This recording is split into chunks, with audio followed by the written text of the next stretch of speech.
Students, I am Rashmi, your Hindi teacher. बेटा, आज हम लोग क्लास 7 का चैप्टर 4 कविता कठपुतली पढ़ेंगे। अब बेटा, सबसे पहले हम लोग इस कविता के बारे में जानकारी प्राप्त करेंगे। कविता का नाम है कठपुतली और इसके जो कवि हैं वो हैं भवानी प्रसाद मिश्र। सबसे पहले तो मैं आपको भवानी प्रसाद मिश्र जी के जीवन के बारे में बताऊंगी। उनका जन्म 29 मार्च सन 1913 को मध्य प्रदेश में हुआ था। इन्होंने काफ़ी कविताएं, निबंध और संस्मरण लिखे। इनकी काफ़ी रचनाएं बहुत ज़्यादा प्रसिद्ध थी। इस कविता में कवि ने हमको कठपुतलियों के बारे में बताया है। कठपुतलियों के जैसे इंग्लिश में आप लोग पपेट करते हैं ना, पपेट बोलते, पपेट शो होता है बेटा। इस कविता में कठपुतलियां स्वतंत्रता की इच्छा से स्वयं अपनी बात व्यक्त कर रही हैं।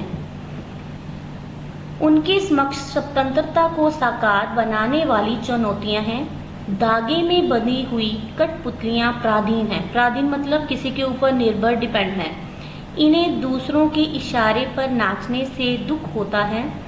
दुख से बाहर निकलने के लिए एक कठपुतली विद्रोह कर देती है, यानी कि एक आगे आकर स्टेप उठाती है कि हमें अपनी फ्रीडम चाहिए, हमें भी आज़ाद होना चाहिए। वह अपने पाँव पर खड़ी होना चाहती है। उसकी बात सभी कठपुतलियों को अच्छी लगती है।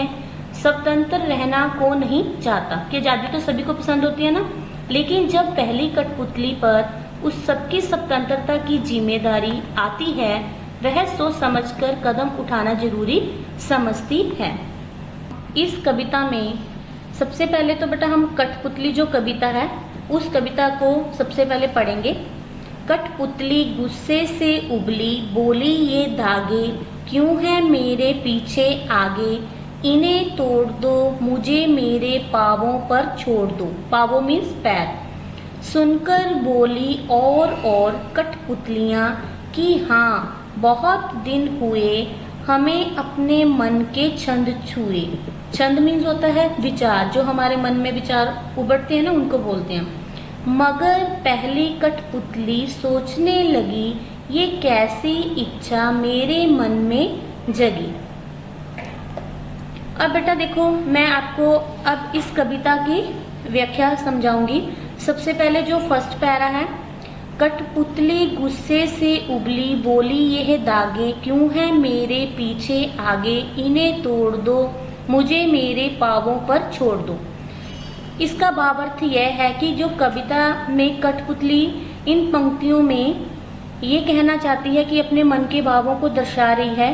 कठपुतली दूसरों के हाथों में बंधकर नाचने से परेशान हो गई है और अब वो सारे धागे तोड़कर स्वतंत्र होना चाहती है। स्वतंत्र मीन्स आजाद। वो गुस्से में कह उठती है कि मेरे आगे पीछे बंधे ये सभी धागे तोड़ दो और अब मुझे मेरे पैरों पर छोड़ दो, कि मुझे किसी के ऊपर भी डिपेंड नहीं होना है और मैं स्वतंत्र आजाद होना चाहती हूँ। मुझे अब बंध कर नहीं रहना, मुझे स्वतंत्र होना है। दूसरा पैरा देखो बेटा, व्याख्या करते हैं। सुनकर बोली और कठपुतलियाँ कि हाँ, बहुत दिन हुए हमें अपने मन के छंद छुए। छंद मीन्स मैंने आपको पहले भी बताया था विचार, यानी कि जो हमारे दिमाग में होते हैं ना, कि ये विचार, आइडियाज होते हैं, उसको बोलते हैं। इस पैर में जो कवि है बता रहे हैं कि कठपुतली कविता की इन पंक्तियों में अन्य सभी, अन्य मीन्स दूसरी, सभी कठपुतलियों के मन के भाव दर्शाए हुए हैं। पहली कठपुतली के मुंह से स्वतंत्र होने की बात सुनकर अन्य कठपुतलियां भी उससे कहती हैं कि हमें भी स्वतंत्र होना है। ठीक है, जैसे पहली कठपुतली के मन में आया था कि मैंने स्वतंत्र आजाद होना है, तो उसको देख के उसकी जो बाकी फ्रेंड्स होती हैं कठपुतलियां, वो भी कहती हैं कि हमें भी स्वतंत्रता आजादी चाहिए, हमें भी अपने पैरों पर चलना है। काफी दिनों से हम यहाँ इन दागों के बंधन में बंधी हुई हैं कि अब हमें इनसे छुटकारा चाहिए, हम आजाद होना चाहती हैं। नेक्स्ट देखो बेटा, मगर पहली कठपुतली सोचने लगी, ये कैसी इच्छा मेरे मन में जगी।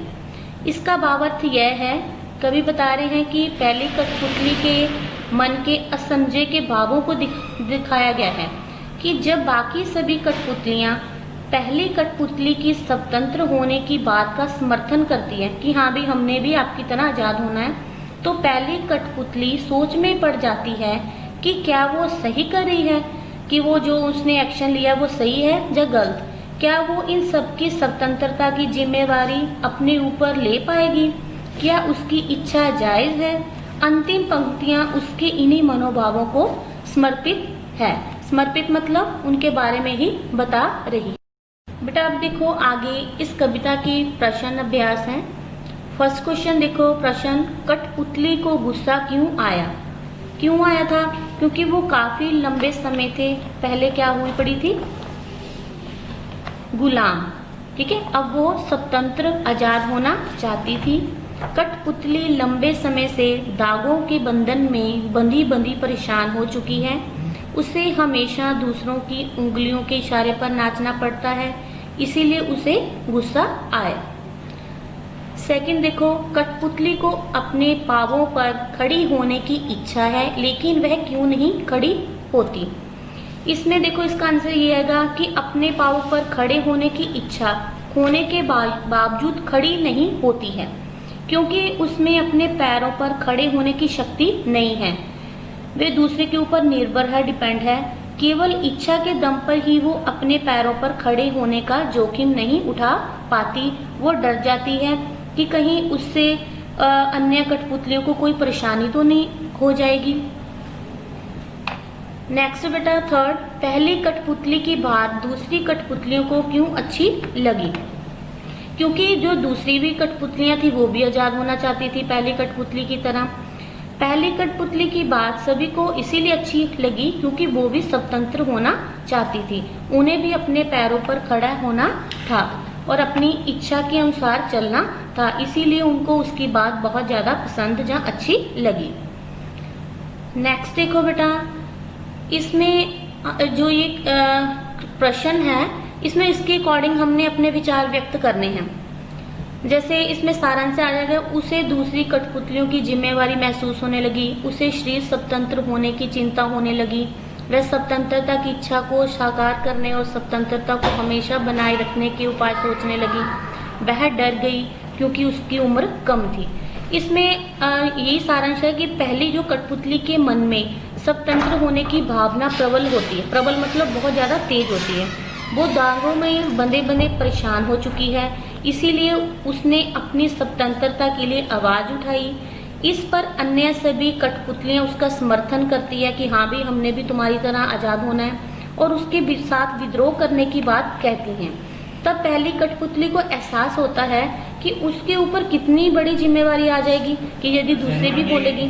वो सोचने लगती है कि क्या वो इतनी बड़ी जिम्मेदारी निभा पाएगी। इस बात का क्या भरोसा है कि स्वतंत्र होने के बाद वो खुश रह पाएगी। इन बातों की वजह से ही पहली कठपुतली अपने फैसले के बारे में दोबारा सोचने पर मजबूर हो गई है। धन्यवाद।